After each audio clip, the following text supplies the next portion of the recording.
Well, hello there, it's David at Country Surveyors, and today I'm going to be talking about off mains oil and how this affects the residential property. The kind of things that we as surveyors are looking for, and not just the fact that you are off mains for something, but it's also about the compliance of the systems that you have. So specifically, we're here today in a property in Somerset, and we're looking at this particular oil tank here. So this is a double bunded oil tank. Now the difference with a double bunded tank quite often is easy to see actually. So the bigger lids like this, so if you look compared with the size of my hand, it's quite a large lid. It's sort of bigger than your average dining room plate. This often is an indication that the tank itself is double bunded. That means it has two skins. Effectively, all of the oil is kept inside the inner skin, and the outside skin, the one that we can see here, is a reserve system. So if there's a leak from the inner skin where the oil's held, that can then get held back by the outer skin and give you a chance of safely getting a new tank installed, and so hence it's double bunded. If you have a single bunded system or a single bunded tank, the lid here is much smaller, probably about quarter to a third of the size, and when you open that up you can see straight into the oil, and there's only that one skin, one tank that's there. So if that splits, you've got some massive problems. Hopefully that never happens, but it can do. And unfortunately these oil tanks, the new ones are made of PVC, or newish ones are made of PVC, and they do break down with UV exposure over the years.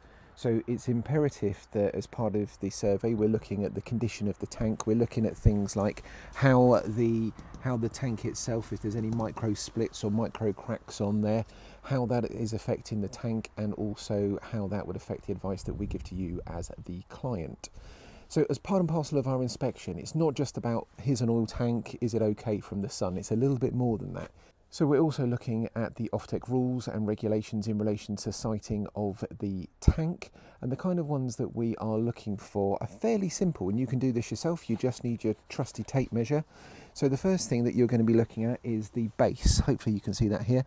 So a concrete base, it needs to be 50 millimeters or more in depth, and the ideal, or the minimum should I say, size of the base expanding further than the perimeter of the tank is 300 millimeters. So we want very simply to have a tape measure like this, and we're going to pop that down. There's 300, and as you can see 300 comes to here, and we've got a little bit of play and a little bit of extra distance that's there, so this base here is absolutely fine.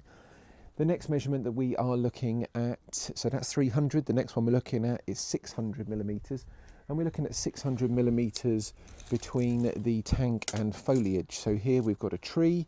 It's sort of winter time at the moment, so the tree's not really in full bloom or anything like that.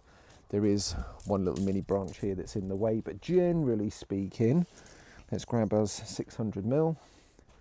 So we've got a 600 mil tank, 600 mil tape with the tank, and that's here, and that's okay just. So this is going to need some attention coming into spring next year, a little bit of cutting back, and that'll keep this compliant. Now the next measurement is an odd one, 760 millimeters or 76 centimeters. And that one's not applicable here because we've got a wall, but generally it's to do with fences. So if you have a fence or a trellis within 760 millimeters of the tank, then it would not be a compliant position. If it's more than that, it's okay. And then our final measurement here is 1.8 meters or 1800 millimeters, and that one goes from the tank to combustible areas of the eaves or property. So this particular distance here is about 2.3 meters. That's absolutely fine. And then we come on to the more of the logistics of the tank and what's going on. So we're looking at the pipe that comes out the back of the tank. We're checking that that's secure and safe. There's no major impacts or knocks. This particular property, the pipe runs all the way here. It goes into, I don't know if you can quite see it here, but into the edge of the building over here.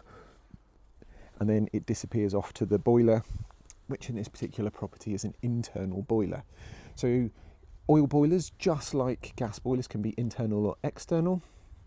You often find with oil boilers that they are actually external in the sort of countryside out this way. However, this particular property has an internal version, and that particular boiler is functioning fine at the moment, but as this is a specialist field of looking at boilers and the safety of them, an Offtech engineer is always needed in order to double assess the system, especially the boiler itself, to make sure it's safe and not emitting any harmful gases that could hurt you as the buyer or even the vendor here at the moment as well. So thanks for listening today. Hopefully that's helped people, especially that are looking at purchasing a property with an off-mains oil system. And again, thank you for watching.